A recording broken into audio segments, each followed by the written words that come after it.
Live India 24 channel में आप सभी का बहुत बहुत स्वागत है। आइए सुनते हैं मुंशी प्रेमचंद जी द्वारा लिखित उपन्यास सेवा सदन का भाग 4। हमारा चरित्र कितना ही दृढ़ हो पर उस पर संगति का असर अवश्य होता है। सुमन अपने पड़ोसियों को जितनी शिक्षा देती थी उससे अधिक उनसे ग्रहण करती थी।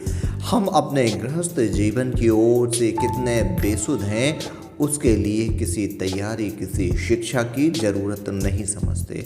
गुड़िया खेलने वाली बालिका, सहेलियों के साथ विहार करने वाली युवती गृहिणी बनने के योग्य समझी जाती है। अल्हड़ बछड़े के कंधे पर भारी जुआ रख दिया जाता है।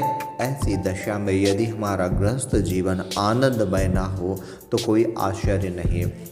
जिन महिलाओं के साथ सुमन उठती बैठती थी वे अपने पतियों को इंद्रिय सुख का यंत्र समझती थी। पति चाहे जैसा हो अपनी स्त्री को सुंदर आभूषणों से, उत्तम वस्त्रों से सजावे, उसे स्वादिष्ट पदार्थ खिलावे। यदि उसमें वह सार्वथ नहीं है तो वह निखट्टू है, अपाहिज है, उसे विवाह करने का कोई अधिकार नहीं है, वह आदर और प्रेम के योग्य नहीं। सुमन ने भी यही शिक्षा प्राप्त की और गजाधर प्रसाद जब कभी उससे किसी काम से नाराज हो जाता तो उन्हें पुरुषों के कर्तव्य पर एक लंबा उपदेश सुनना पड़ता था। उस मोहल्ले में रसिक युवकों तथा शोहदों की भी कमी न थी। स्कूल से आते हुए युवक सुमन के द्वार की ओर ठकठकी लगाते हुए चले जाते। शोहदे उधर से निकलते तो राधा और कान्हा के गीत गाने लगते। सुमन कोई काम भी करती हो पर उन्हें चिक की आड़ से एक झलक दिखा देती। उसके चंचल हृदय को इस ताक झांक में असीम आनंद प्राप्त होता था। किसी को वासना से नहीं, केवल अपने यौवन की छटा दिखाने के लिए, केवल दूसरों के हृदय पर विजय पाने के लिए वह यह खेल खेलती थी। सुमन के घर के सामने भोली नाव की एक वेश्या का मकान था। भोली नित नए श्रृंगार करके अपने कोठे के छज्जे पर बैठती। पहर रात तक उसके कमरे से मधुर गान की ध्वनि आया करती। कभी कभी वह फिटन पर हवा खाने जाया करती। सुमन उसे घृणा की दृष्टि से देखती थी। सुमन ने सुन रखा था कि वेश्याएं अत्यंत दुष्चरित्र और उल्टा होती हैं। वह अपने कौशल से नवयुवकों को अपने मायाजाल में फंसा दिया करती हैं। कोई भला मानुस उनसे बातचीत नहीं करता। केवल शौहदे रात को छिपकर उनके यहाँ जाया करते हैं। और भोली ने कई बार उसे चिक की आड़ से खड़े देखकर इशारे में बुलाया था, पर सुमन उससे बोलने में अपना अपमान समझती। वह अपने को उससे बहुत श्रेष्ठ समझती थी। मैं द्रौपदी सही, दीन सही, पर अपनी मर्यादा पर दृढ़ हूँ। किसी भले मानुस के घर में मेरी योग नहीं। कोई मुझे नीचे तो नहीं समझता। वह कितना भी भोग विलास करे पर उसका कहीं आदर तो नहीं होता। बस अपने कोठे पर बैठी अपनी निर्लज्जता और अधर्म का फल भोग रहे हैं। लेकिन सुमन को शीघ्र ही मालूम हुआ कि इसे जितनी नीच समझती हूँ उससे वह कहीं ऊंची है। आषाढ़ के दिन थे। गर्मी के मारे सुमन का दम फूल रहा था। संध्या को उससे किसी तरह ना रहा गया। उसने चिक उठा दी और द्वार पर बैठी पंखा झल रही थी देखती क्या है कि भोली बाई के दरवाजे पर किसी उत्सव की तैयारियां हो रही हैं। भिजती पानी का छिड़काव कर रहे हैं। आंगन में एक शामियाना ताना जा रहा है। उसे सजाने के लिए बहुत से फूल पत्ते रखे हुए थे। शीशे के समान ठेले पर लदे चले आते थे। फर्श बिछा हुआ था। बीसों आदमी इधर से उधर दौड़ते फिरते थे। इतने में भोली की निगाह उस घर पर गई। सुमन के समीप आकर बोली, आज मेरे यहाँ मौजूद है, देखना चाहो तो पर्दा कर दूं। सुमन ने बेपरवाही से कहा, मैं यहीं बैठे देख लूँगी। भोली, देख तो लोगी पर सुन ना सकोगी, हर्ज क्या है, ऊपर पर्दा करा दूं? सुमन ने कहा, मुझे सुनने की उतनी इच्छा नहीं। भोली ने उसकी ओर एक करुणा सूचक दृष्टि से देखा और मन में कहा, यह गंवारिन अपने मन में न जाने क्या समझ बैठी है। अच्छा, आज तो देख ले कि मैं कौन हूँ। वह बिना कुछ कहे चली गई और रात हो रही थी। सुमन का चूल्हे के सामने जाने को जीना चाहता था। बदन में यूं ही आग लगी हुई थी। आज कैसे सही जाएगी, पर सोच विचार उठी। चूल्हा जलाया, खिचड़ी डाली और फिर आकर वहाँ तमाशा देखने लगी। 8 बजते बजते शामियाना गैस के प्रकाश से जगमगा उठा। फूल पत्तों की सजावट उसकी शोभा और भी बढ़ा रही थी। चारों ओर से दर्शक आने लगे। कोई बाइसिकल पर आता था, कोई टमटम पर, कोई पैदल। थोड़ी देर में 2-3 फिटने भी आ पहुंची और उनमें से कई बाबू लोग उतर पड़े। 1 घंटे में सारा आंगन भर गया। कई सौ मनुष्यों का जमाव हो गया। फिर मौलाना साहब की सवारी आए। उनके चेहरे से प्रतिभा झलक रही थी। वह मजे हुए सिंहासन पर मसनद लगाकर बैठ गए और मौलूद होने लगा। कई आदमी मेहमानों का स्वागत सत्कार कर रहे थे। कोई गुलाब छिड़क रहा था, कोई खसदान पेश कर रहा था। सभ्य मनुष्य का ऐसा समूह सुमन ने कभी न देखा था।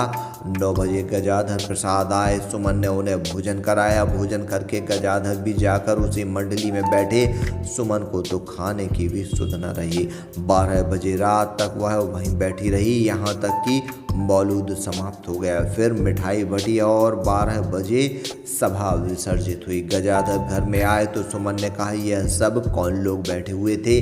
गजाधर बोले, मैं सबको पहचानता थोड़ी हूँ, पर भले बुरे सभी थे। शहर के कई रईस भी थे। सुमन ने कहा, क्या यह लोग वेश्या के घर आने में अपना अपमान नहीं समझते। गजाधर ने कहा, अपमान समझते तो आते ही क्यों। सुमन फिर बोली, तुम्हें तो वहाँ जाते हुए संकोच हुआ होगा। गजाधर ने कहा, जब इतने भले मानुस बैठे हुए थे तो मुझे क्यों संकोच होने लगा। वह सेठ जी भी आए हुए थे, जिनकी यहाँ मैं शाम को काम करने जाया करता हूँ। सुमन ने विचारपूर्ण भाव से कहा, मैं समझती थी कि वेश्याओं को लोग बड़ी घृणा की दृष्टि से देखते हैं। गजाधर बोले, हाँ, ऐसे मनुष्य भी हैं। गिने गिनाए पर अंग्रेजी शिक्षा ने लोगों को उदार बना दिया है। वेश्याओं का अब उतना तिरस्कार नहीं किया जाता।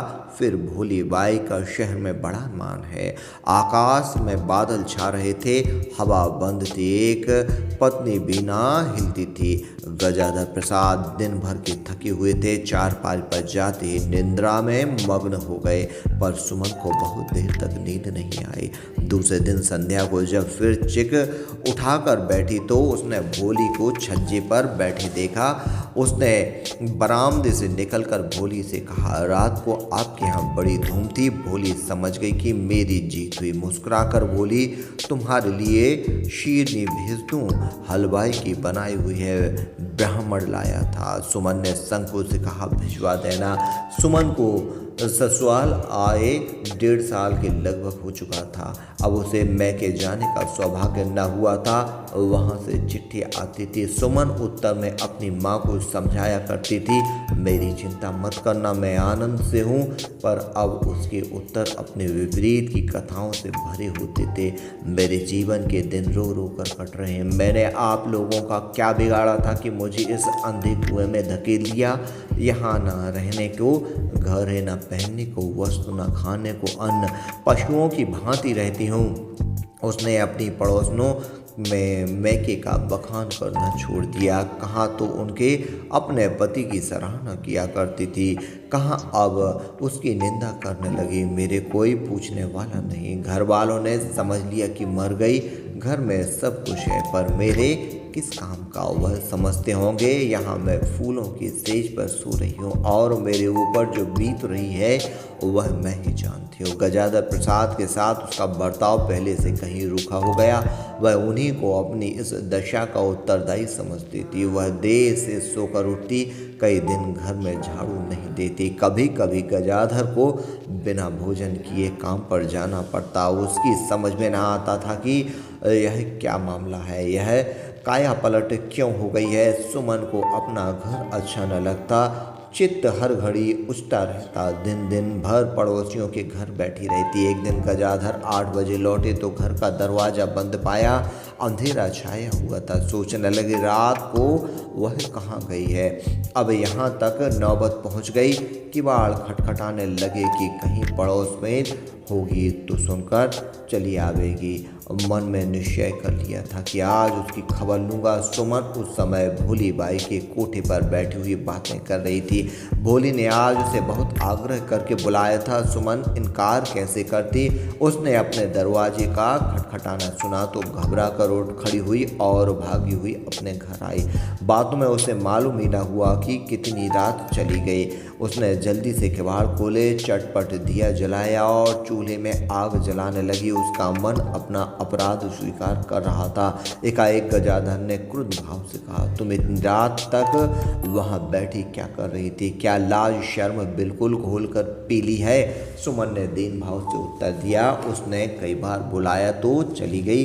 कपड़े उतारो, अभी खाना तैयार हुआ जाता है। आज तुम और दिनों से जल्दी आए हो। गजाधर बोले, खाना पीछे बनाना, मैं ऐसा भूखा नहीं हूँ। पहले यह बताओ कि तुम वहाँ मुझसे पूछे बिना गई क्यों?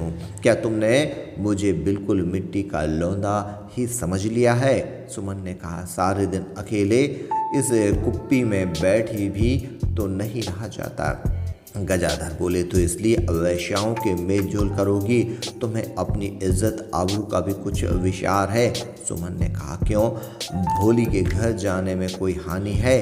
उसके घर तो बड़े बड़े लोग आते हैं, मेरी क्या गिनती है?